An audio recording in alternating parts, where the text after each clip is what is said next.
Hey everybody, it's Sarah Bigger-Stewart, founder and CEO of Clove & Hallow. I'm here with my mom.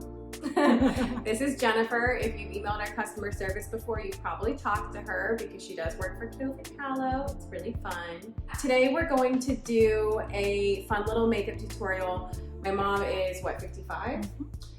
She does have mature skin, but she has great skin. So I'm gonna do a look on her and kind of walk through some tips and tricks when you're working with mature skin, and also ask her some questions about her skin and how she's kept it looking like this when I look like this and I'm half her age. Oh no. So in my hand right here, I've got some everything oil. What's really important with mature skin is to prep it properly. It needs to be hydrated and soft, and also you can do a little bit of a facial massage and that'll help tighten and plump the skin. So I'm gonna do that on my mom. Turn it a little bit. So I'm just gonna apply this all over. And a quick and easy massage technique that you can do is just moving up on the face. You can do this on yourself too, really easily. And it will stimulate your lymph, it'll drain your lymph and help move any puffiness or anything like that that you're storing there. And I feel like as women, we tend to hold puffiness right here on our lower jaw. So I'm gonna do a little bit of that. I'm gonna do a little bit of a hook right here with my fingers like this. Just go along your jaw. Do you ever do facial massage on yourself? No, but I think I'm going to start. Does it feel good? Uh-huh. You can also tap under the eyes to drain any puffiness under the eyes. So I'm gonna move on to eyes on my mom first. And I think something that I get asked a lot about mature skin is about eyeliner, winged eyeliner, doing dramatic looks. You absolutely can do it. It takes a little bit more manipulation, and that's just because as we get older, the folds of our eyes tend to get heavier. There's more skin, there's more gravity, and doing like a clean cut winged liner is not really an option at that point, because for most women, because your eye crease kind of starts to go down past the corner of your eye, so you can't do a hard and fast one. What I'm going to show you is how to do more of a lifted cat eye effect using just eyeshadow. I'm just prepping real quick with a little Conceal and Correct liquid skin tint. You can even use a powder here, but just something to give the eyeshadows a little grip. So right here I've got a light dusting of the sort of mid-tone warm brownie orange shade, and I've just feathered that into her crease using windshield wiper motions, very gentle. And what I'm gonna do to create a lifted effect is just take my brush at this outer corner of her eye and start flicking upwards, almost towards the edge of her brow. This will create a lifted cat eye effect that's really subtle. It's not dramatic or anything like that. So we're getting some preliminary shape on there now, and now I'm gonna go in with just a lid shade and kind of start packing color onto her lid, and then we'll go into like a soft eyeliner. So Mom, one of the most common questions for you was, because I maybe did a little spoiler and was like, she has amazing skin, which you do. What do you feel like contributed to having such nice skin? I would say a few things. My mom always drilled into my head not to go to sleep with my makeup on. So I always somehow managed to make sure that I washed my face, at least got the makeup off before I went to bed. And the other thing is, you know, especially in I'd say my late 20s on, I really tried to take care of it and use the best products that I could for the price point that I was looking at spending. Was there anything other than skincare that you feel like contributed to your skin now? I'm a big water drinker. I hydrate like crazy. So much water. And it makes me uncomfortable. Yeah. I've done that since your brother was born. Gained a lot of weight. And was trying to lose it, and that was just one of the things that I started doing, and it just stuck with me. I drink a lot of water. So right now I've got a color on her lid and a little bit of color through her crease that I already started flicking outwards. And so now what I'm gonna do is take the more dark chocolate brown shade here, and I'm gonna take a flat shader brush. I'm gonna run it along her lash line and flick it out to the edge as well. That's going to create a soft wing liner where you're going to get some definition, but it doesn't have to be perfect, because like I said, having perfect wing liner is a challenge when you have more skin, which happens as we get older. And it's a real challenge for me because I have deeper set eyes and just a lot of skin between my brow and my lash line, so I can't get the eyeliner right. So as you can see, this eye right here has a little bit more definition, very soft. You can totally build it up. So I'm going to show you what I did. Like I said, I took the brown shade on this shader brush, and I'm just going to go along her lash line. If you want a more intense color, you can also wet your brush before applying it, or use a darker shade. And I'm going to flick it out. Notice how I'm lifting up her eyelid a little bit.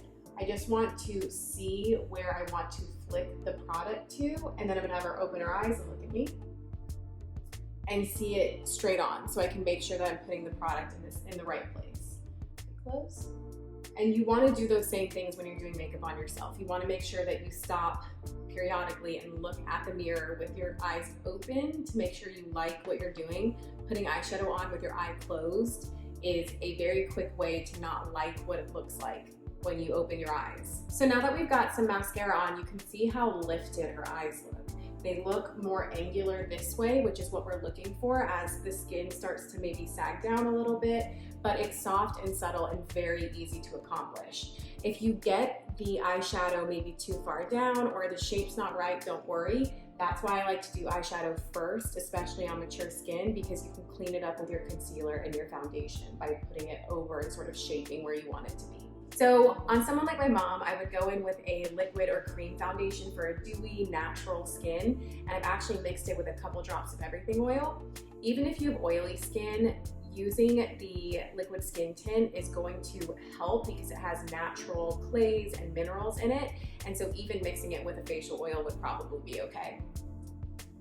So I'm just going to dot this where I want to apply coverage, and you always want to do less than you think.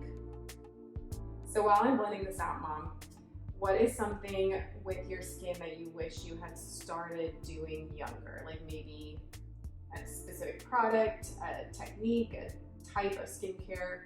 What do you think?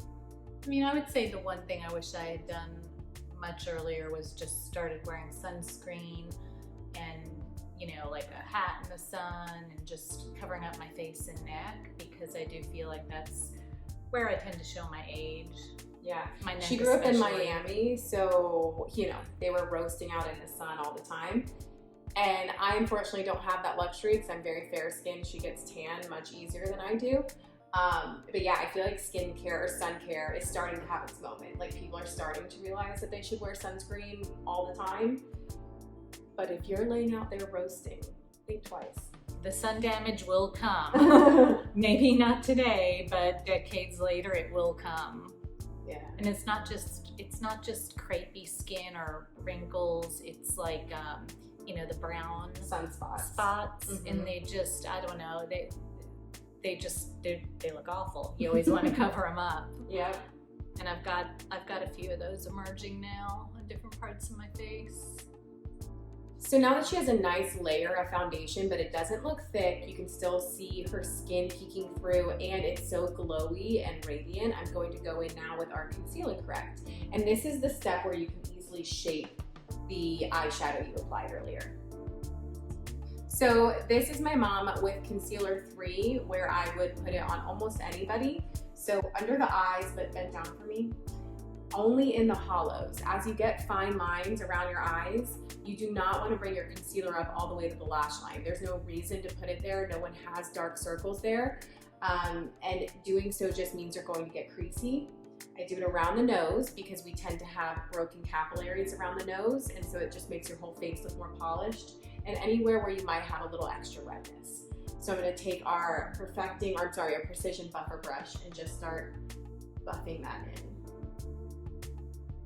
So right here, turn this way, is what I mean by shaping the eyeshadow.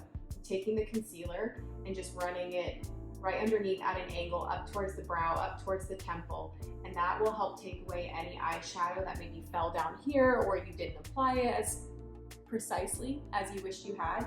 So that'll help create that lifted effect. Tell us, Mom, what some of your favorite skincare products are. Skincare. Mm-hmm. Let's see. I can name them by brand. I can Yeah, call them out. yeah. Cool. Okay. We'll plug some other brands. I love the everything oil, obviously, because I can use it and it doesn't give me any skin issues. I've had issues using facial oil in the past. I just get those little bumps, especially around my eyes.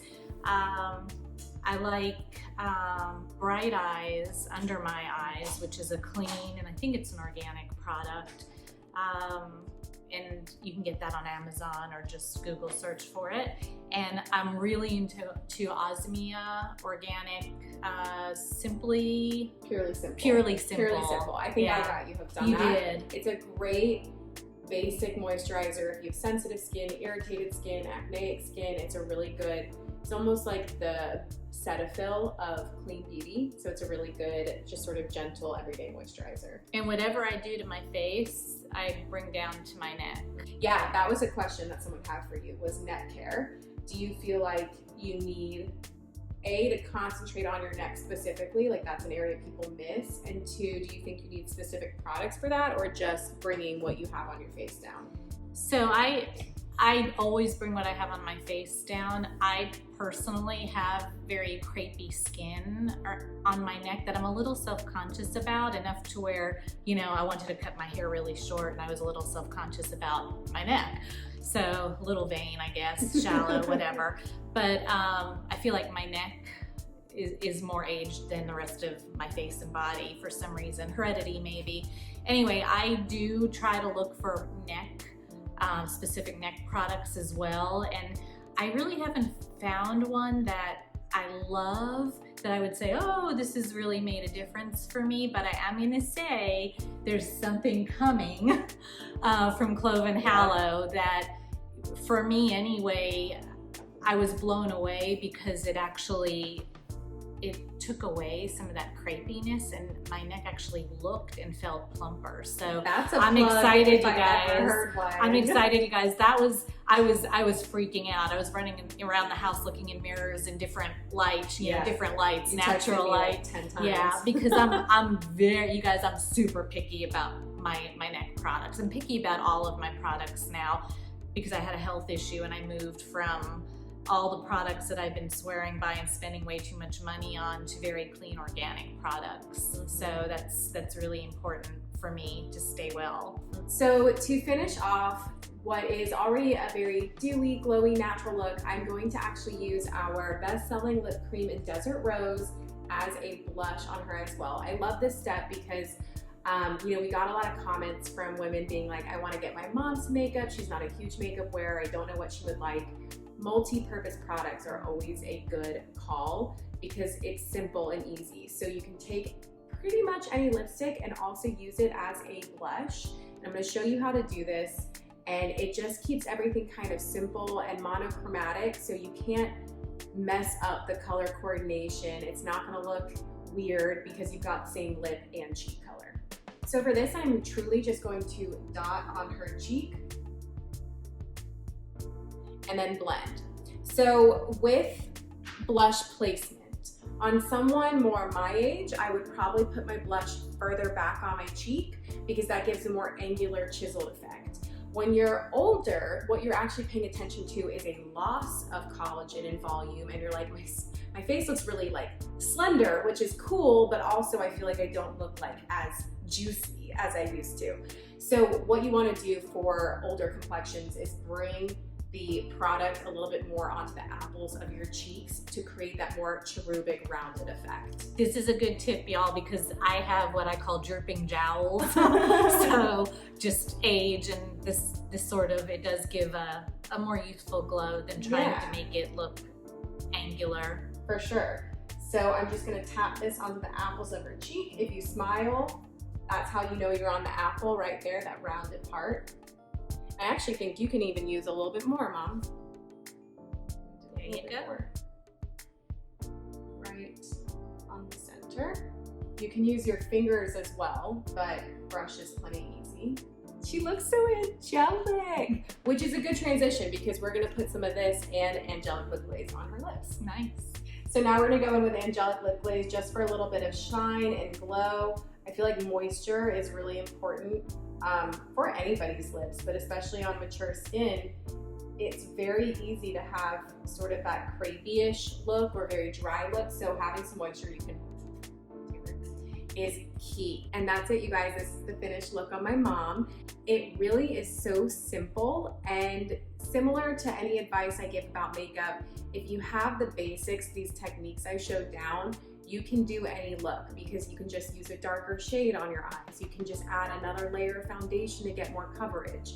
It's the same techniques and styles of application, just tweaked for what works for you. This kind of rounds it out. You've got this lengthened and lifted eye look with a little bit of definition, but nothing crazy. Again, you could go in with a black. You could have wet your brush. You can just do that to get a little bit more definition if you wanted to. You've got this really healthy flush and sort of this cherubic effect on your cheeks and just a really healthy, dewy looking complexion. But because we use liquid skin tint, it's not going to slip and slide and start creasing up around the face.